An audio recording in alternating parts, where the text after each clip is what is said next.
अस्सलाम वालेकुम जी। खाना खाने के बाद पेट फूल जाना, पेट में ब्लोटिंग होना, पेट में गैस होना, अफारा होना एक आम सी शिकायत है, लेकिन बहुत ज़्यादा डिस्टर्बिंग होती है आपके लिए। आखिर अफारा होता क्यों है और इससे कुदरती तरीके से आप कैसे निजात हासिल कर सकते हैं, आज की इस वीडियो के अंदर पेट के गैस को और अफारे को ख़त्म करने के लिए सिंपल सी चीज़ें आपको बताऊंगा। अगर आप उनको फॉलो कर लेते हैं तो यकीन से कहता हूं कि कभी दोबारा आपके पेट के अंदर गैस या अफारा या ब्लोटिंग नहीं होगी। और साथ ही साथ आपको 3 बेहतरीन ड्रिंक्स भी बताऊंगा जो आपके पेट के अफारे को, आपके पेट की गैस को मिनटों में ख़त्म कर देंगे। मेरा नाम है डॉक्टर ताहिर। चैनल को सब्सक्राइब ज़रूर कर लीजिएगा। तो हम में से हर किसी को कभी ना कभी ज़िंदगी में ये कैफियत महसूस ज़रूर होती है कि उसका पेट गैस से भर जाता है, खिंचा खिंचा महसूस होता है, भरा हुआ और सूजा हुआ लगने लगता है और इंसान को अजीब सी घबराहट, बेचैनी महसूस होती है। अफारा अक्सर ज़्यादा खाना खाने के बाद होता है, ख़ास तौर पे वीकेंड पे या त्योहारों में, छुट्टियों के दिनों में जब हम आम दिनों से ज़्यादा खाना खा लेते हैं। ज़्यादातर सूरतों में ये जो अफारा होता है वक्ती होता है और ख़ुद ब खुद ठीक हो जाता है।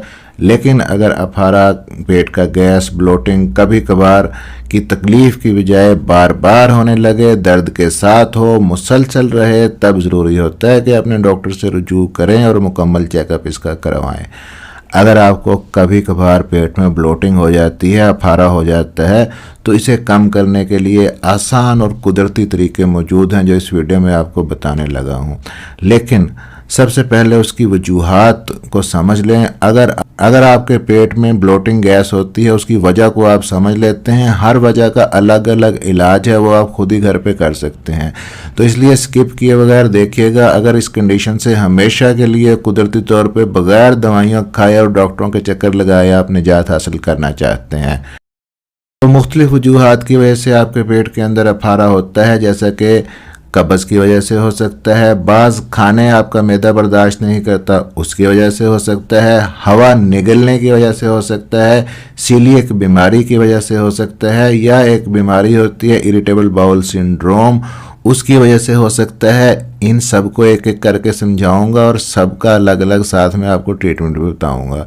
और 3 मशरूबात भी हम तैयार करेंगे एंड में जो फौरी आपके पेट के अफारे को ख़त्म कर देंगे। अब सबसे पहले बात कर लेते हैं जी खाने की। कुछ फूड्स, कुछ ग़िज़ाएँ ऐसी होती हैं जो अफारा पैदा करने के लिए मशहूर हैं, जैसा कि आप लोबिया खा लें, ब्रोकली खा लें, बंद गोभी, फूल गोभी, इनसे पेट में गैस ज़्यादा होता है। इन ग़िज़ाओं को हाई फोडमैप फूड्स कहा जाता है, यानी इनमें ऐसे कार्बोहाइड्रेट्स होते हैं जो आंतों में मौजूद बैक्टीरिया के ज़रिए ख़मीर बनते हैं और इस अमल के दौरान गैस पैदा होती है। अगर आपको अक्सर अफारा रहता है तो आप इन ग़िज़ाओं की मिकदार को कम करके देख सकते हैं। लेकिन याद रखें कि फल और सब्जियां मुकम्मल तौर पे अपनी डाइट से बंद नहीं करने। सेहतमंद डाइट के लिए फल और सब्जियां डाइट के अंदर शामिल रखना ज़रूरी है। अब दूसरी चीज़ है यहाँ पे हवा निगलने की। तो देखने में ये एक सादा सी बात लगती है, लेकिन ज़्यादा हवा निगलना वक्ती अफारा और तकलीफ़ का सबब बन सकती है। कैसे होता है ये कि अक्सर खाना खाते वक्त ऐसा होता है। इससे बचने के लिए चंद बातों का आपने ख्याल रखना है। खाना चबाते वक्त एक तो बात ना करें, सीधा बैठ के खाना खाएं, झुककर आगे को बैठ के खाना ना खाएं, क्योंकि आपके जिस्म की जो पोजीशन है आपके हाजमे के निज़ाम पे असरअंदाज होती है। फिर साथ में आप गैस वाले जो मशरूबात हैं, कार्बोहाइड्रेट्स ड्रिंक हैं, उनसे परहेज़ करें, क्योंकि ये मैदे में इजाफी गैस पैदा करते हैं। अगर आप च्युइंगम चबाते हैं तो मुंह बंद रख के चबाएं ताकि कम से कम हवा अंदर जाए। अब बात करते हैं जी कुछ खाने जो कुछ लोगों को मुआफ़िक नहीं आते। हमारा जो हाजमे का निज़ाम है कुछ ख़ास किस्म की ग़िज़ाओं को हज़म नहीं कर पाता, जिससे वक्ती तौर पे अफारा हो सकता है। जब खाना सही तरीके से हज़म नहीं होता तो आंतों में ख़मीर बनता है और इजाफी गैस पैदा करता है जो अंदर फंस जाती है। आपने देखा होगा कि बाज़ लोगों को गंदम से, बाज़ लोगों को दूध से ये मसले बनते हैं। आम तौर पे गंदम, ग्लूटन और दूध से बनी हुई अशिया बाज़ लोगों के अंदर गैस पैदा करती हैं, लेकिन हर शख्स के लिए नुकसानदेह नहीं होती। اس کا ایک بہترین طریقہ یہ ہے کہ آپ چند ہفتوں کے لیے اپنی فوڈ ڈائری بنا لیں، جو کچھ بھی کھائیں پئیں سب لکھ لیں، اور یہ بھی نوٹ کریں کہ افارہ کب زیادہ ہوتا ہے۔ وقت کے ساتھ ساتھ آپ کو اندازہ ہو جائے گا کہ کون سی غذا مسئلہ پیدا کر رہی ہے۔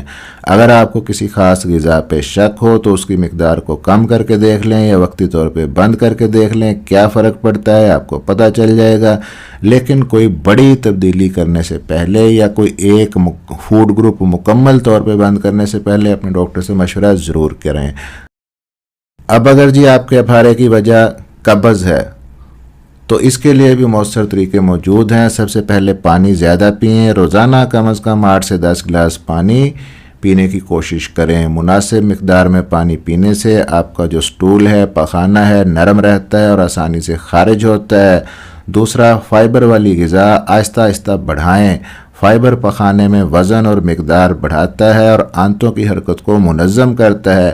تیسری چیز ہے اس کے لیے روزانہ باقاعدہ ورزش کو معمول بنائیں، تیز تیز قدموں سے چلیں، یہ بھی آپ کے ہاضمے کو بہتر کرتی ہے چیز۔ اب جی افارے کی ایک اور وجہ کیا ہوتی ہے؟ سیلیک ڈیزیز، سیلیک بیماری۔ یہ ایک آٹو امیون بیماری ہوتی ہے جس میں چھوٹی آنت گلوٹن کو صحیح طرح جذب نہیں کر پاتی۔ گلوٹن گندم میں، جو میں، رائی میں پایا جاتا ہے۔ اگر سیلیک بیماری والا شخص گلوٹن کھائے تو اسے پیٹ میں افارہ، درد، اسہال اور تھکن جیسی شکایات ہو سکتی ہیں۔ دنیا بھر میں تقریباً ہر 100 میں سے ایک شخص اس بیماری کا شکار ہوتا ہے، یعنی یہ کافی عام ہے۔ اگر آپ کو شک ہے کہ آپ کو یہ بیماری ہے تو آپ اپنے ڈاکٹر سے بات کریں۔ اس کے لیے سادہ سا خون کا ایک ٹیسٹ ہوتا ہے جسے tissue transglutaminase antibody test کہا جاتا ہے، اس کی مدد سے تشخیص کی جا سکتی ہے۔ اب پھر ایک بیماری ہوتی ہے جی اریٹیبل باؤل سنڈروم، جسے IBS بھی کہا جاتا ہے عام لینگویج کے اندر۔ افارے کی ایک بڑی وجہ ہوتی ہے۔ IBS کے مریضوں کو اکثر آنتوں کی بے قاعدہ حرکت کا سامنا ہوتا ہے، موٹیلیٹی انتڑیوں کی صحیح نہیں ہوتی، کبھی ان کو قبض ہو جاتی ہے، کبھی دست لگ جاتے ہیں، پیٹ میں درد ہوتا ہے، افارہ بھی رہتا ہے۔ کیونکہ انتڑیوں کی جو حرکت ہے وہ باقاعدہ نہیں ہوتی، اس لیے گیس جمع ہو جاتی ہے اور پیٹ پھولا پھولا محسوس ہونے لگتا ہے۔ اب یہاں تک تو بات ہو گئی وجوہات کی، ساتھ ساتھ میں نے آپ کو کلیئر بھی کر دیا کہ کون سی وجہ اگر ہے تو اس کے لیے آپ نے کیا کرنا ہے۔ اب بات کر لیتے ہیں 3 قدرتی مشروبات کی، ڈرنکس کی، جو بہت سے مریضوں کے اندر افارے کے لیے بہت زیادہ ایفیکٹو ثابت ہوئے ہیں۔ ان میں سب سے پہلا جو ڈرنک ہے تلسی کی چائے۔ اسے بنانے کے لیے ایک برتن میں یا کیتلی میں پانی ابال لیں۔ جب تک پانی گرم ہو رہا ہے آپ تازہ تلسی کے چند پتے اچھی طرح دھو لیں۔ یہ جو تلسی ہے گھر میں ہی آپ اپنی کیاریوں کے اندر، گملوں کے اندر اس کا بیج پھینک دیں، بو دیں۔ اس کے پودے وہاں پہ گھروں کے اندر ایزیلی گرو کر جاتے ہیں، بہت پیاری خوشبو بھی دیتے ہیں۔ تو اس کے پتوں کو توڑ کے آپ دھو لیں۔ ان پتوں کو ایک چائے دانے یا کپ میں آپ ڈال دیں۔ جب پانی ابل جائے تو اسے پتوں پہ ڈال دیں۔ چائے کو 5 سے 10 منٹ تک دم ہونے دیں۔ 5 منٹ، 10 منٹ یا 15 منٹ، یہ ڈیپینڈ کرتا ہے کہ کتنا سٹرونگ ٹیسٹ آپ کو چاہیے۔ پھر آپ پتوں کو چھان لیں اور گرم گرم اس قہوے کو پئیں۔ اب جی دوسرا ڈرنک یہاں پہ ہے سونف کی چائے۔ ایک برتن میں یا ایک کیتلی میں پانی ابال لیں، سونف کے بیجوں کو ہلکا سا کچل لیں تاکہ ان کا جو قدرتی تیل ہے باہر آ جائے۔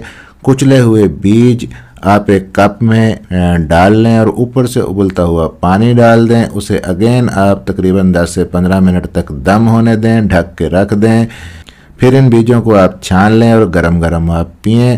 سونف روایتی طور پہ گیس اور بد ہضمی کے لیے استعمال کی جاتی رہی ہے، اور یہ سونف کا ڈرنک آپ کے پیٹ کے گیس کو، افارے کو چٹکیوں میں دور کرتا ہے۔ اور آخر میں آ جاتا ہے جی تیسرا ڈرنک، اور وہ ہے ادرک کی چائے۔ اس کو بنانے کا طریقہ یہ ہے کہ تازہ ادرک کا ایک ٹکڑا لے لیں، اپنے انگوٹھے کے برابر، تھمب کے برابر لے لیں۔ اسے چھیل کر 1 سے 2 انچ کے ٹکڑوں میں کاٹ لیں، اس کے ٹکڑے بنا لیں، پانی ابالیں اور اس میں ادرک کے ٹکڑے بھی ڈال دیں۔ اسے پھر 10 سے 15 منٹ تک ہلکی آنچ پہ آپ پکنے دیں۔ پھر آپ چولہے سے ہٹا کے مزید 5 منٹ تک اس کو دم ہونے دیں۔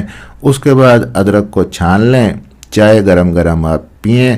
ادرک نظام انہضام کو سکون دیتا ہے اور بہت ہی ایفیکٹو ہے۔